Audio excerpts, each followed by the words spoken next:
뇌동맥류 환자는 매년 증가하고 있습니다.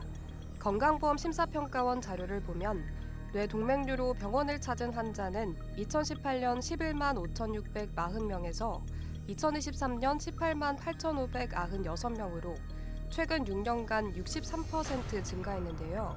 2023년 자료를 보면 연령별로는 50에서 60대에서 10만 9,894명으로 가장 많았고 특히 이 나이에서는 여성이 남성보다 2배 이상 많았습니다. 뇌동맥류는 주로 혈관이 굽어지는 부위나 여러 갈래로 갈라지는 부위의 혈관벽이 약해져서 마치 풍선과 같은 형태로 부풀어져 있는 것을 이야기합니다. 뇌동맥류의 벽은 얇고 매우 약해서 파열될 위험성이 있고 뇌동맥류가 파열되면 지주막하 뇌출혈이라고 하는 매우 위중한 뇌출혈이 발생하게 됩니다. 뇌동맥류 파열은 특정 혈관이 약해져 터지면서 발생하는 뇌출혈의 한 형태입니다. 뇌출혈은 뇌 속에서 혈관이 터져 출혈이 생긴 상태를 총칭하는 말이고 그 원인 중 하나가 바로 뇌동맥류입니다. 반면 뇌졸중은 뇌의 혈류가 차단되거나 출혈로 인해 뇌세포가 손상되는 모든 질환을 포함하는 개념으로 뇌동맥류 파열은 출혈성 뇌졸중에 해당한다고 볼 수 있습니다. 정확한 원인은 아직 밝혀지지 않았습니다.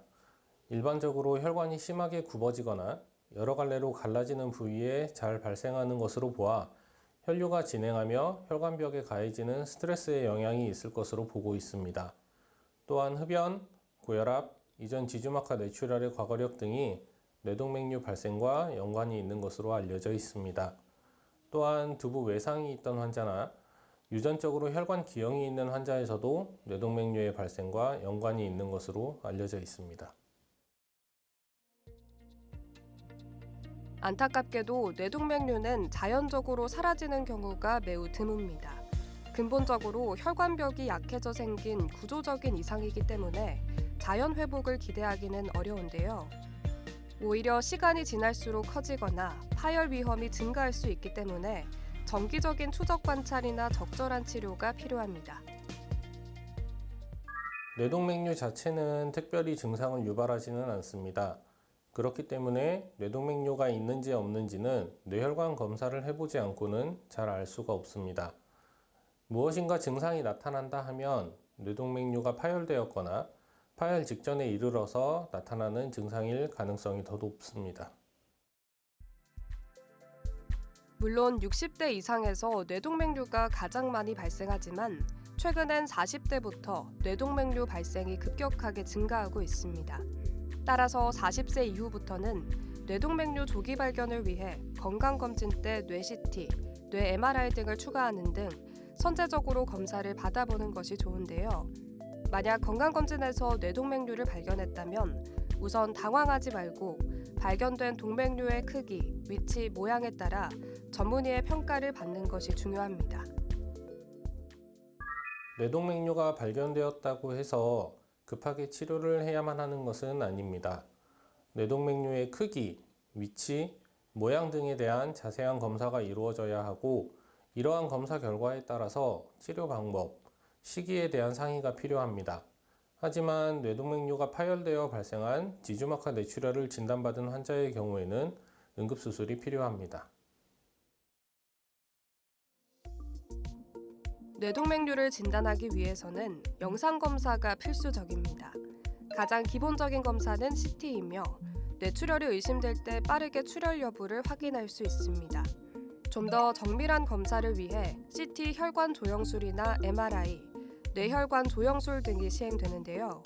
특히 뇌혈관 조영술은 혈관 내부를 직접 관찰할 수 있어 가장 정확한 진단법으로 꼽히지만 침습적인 검사이기 때문에 필요시 선택적으로 시행됩니다. 만약 검진 목적이라면 비침습적인 MRI, 혈관 촬영도 효과적입니다.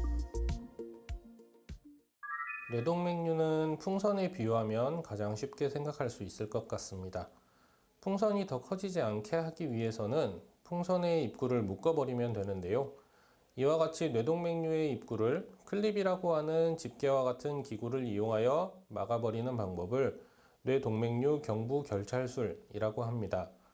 다음으로 풍선의 내부를 다른 물질로 채워서 더 이상 공기가 들어가지 못하게 하는 방법을 생각해 볼 수 있는데, 뇌동맥류 내부를 백금으로 된 실로 메꿔서 피가 그 안쪽으로 들어가지 못하게 하는 방법을 뇌동맥류 코일 색전술이라고 합니다.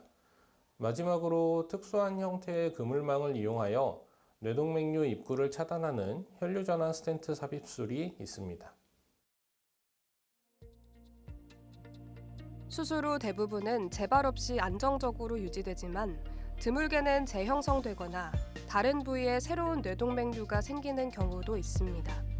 특히 코일 색전술의 경우 시간이 지나면서 코일이 눌리거나 혈류가 다시 유입되는 재개통 현상이 나타날 수 있는데요. 치료 후에도 일정 간격으로 정기적인 영상 검사를 통해 상태를 확인하는 것이 중요하겠습니다. 뇌동맥류가 파열되지 않은 상태에서 수술적 치료를 진행하게 되는 경우에 수술 진행이 특별히 이상 없이 진행되었다면 뇌동맥류 경부 결찰술은 약 7일에서 10일가량의 회복 기간이 필요하고, 뇌동맥류 코일 색전술 또는 혈류전환 스텐트 삽입술을 시행한 경우 수술 다음 날부터 일상생활이 가능합니다.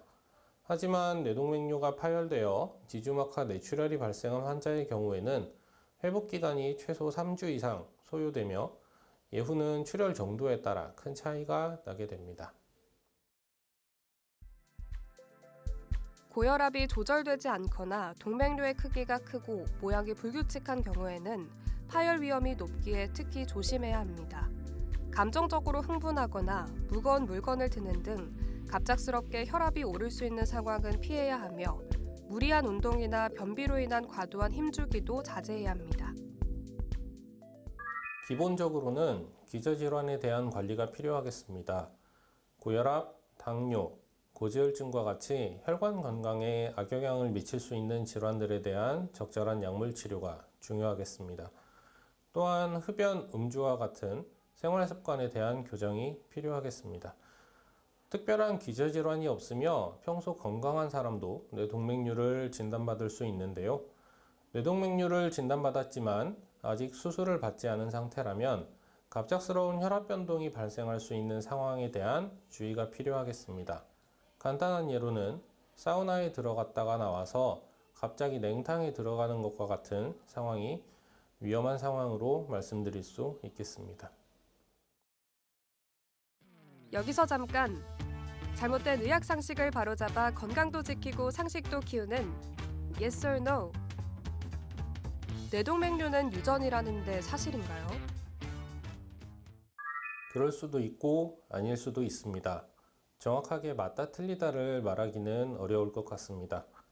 교과서적으로는 뇌동맥류의 원인 중 유전에 대한 부분이 언급이 되어 있기는 합니다만, 가족 중에 뇌동맥류 환자가 있다고 해서 반드시 뇌동맥류가 발생하는 것은 아닙니다. 잘못된 의학 상식 깨치기. Yes or No 두 번째. 뇌동맥류가 치매의 원인이 되나요? 뇌동맥류가 치매의 원인이 되지는 않는 것 같습니다. 파열되지 않은 뇌동맥류의 경우 치매의 원인으로 작용하지는 않습니다. 하지만 뇌동맥류 파열로 인한 지주막하 뇌출혈로 수술받은 환자에서는 인지기능 저하 정도에 따라서 혈관성 치매라고 하는 질환으로 진단을 내릴 수도 있습니다. 대부분의 뇌동맥류는 증상이 전혀 없습니다. 특히 비파열 상태에서는 일상생활 중 전혀 불편함 없이 지나가는 경우가 많은데요. 특히 정기검진이나 다른 검사 중 우연히 발견되는 경우가 많기에 증상이 없다고 안심할 수 없으므로 조기 발견에 관심을 가져야겠습니다. 뇌동맥류를 예방하기 위해서는 앞에서 말씀드린 바와 같이 고혈압, 당뇨, 고지혈증 등 혈관 건강에 악영향을 미칠 수 있는 기저질환에 대한 관리가 중요하며, 금주, 금연 등의 생활습관 교정 또한 중요합니다. 하지만 뇌동맥류 자체가 특별히 증상을 유발하지 않기 때문에 뇌동맥류가 있는지 없는지조차 모르고 그저 조심만 해서는 의미가 없을 것 같습니다. 평소 건강하게 생활하시는 분들도 한 번 정도는 뇌혈관 검사를 진행하여 뇌혈관에 문제가 없는지를 확인하는 것이 좋겠습니다. 분명한 것은 뇌동맥류는 터지기 전에 발견하여 치료하게 되면 이후 발생할 수 있는 지주막하 뇌출혈의 위험도를 많이 낮출 수 있다는 것입니다. 가급적이면 40대 이후에는 꼭 뇌혈관 검사를 고려해 보는 것이 좋겠습니다.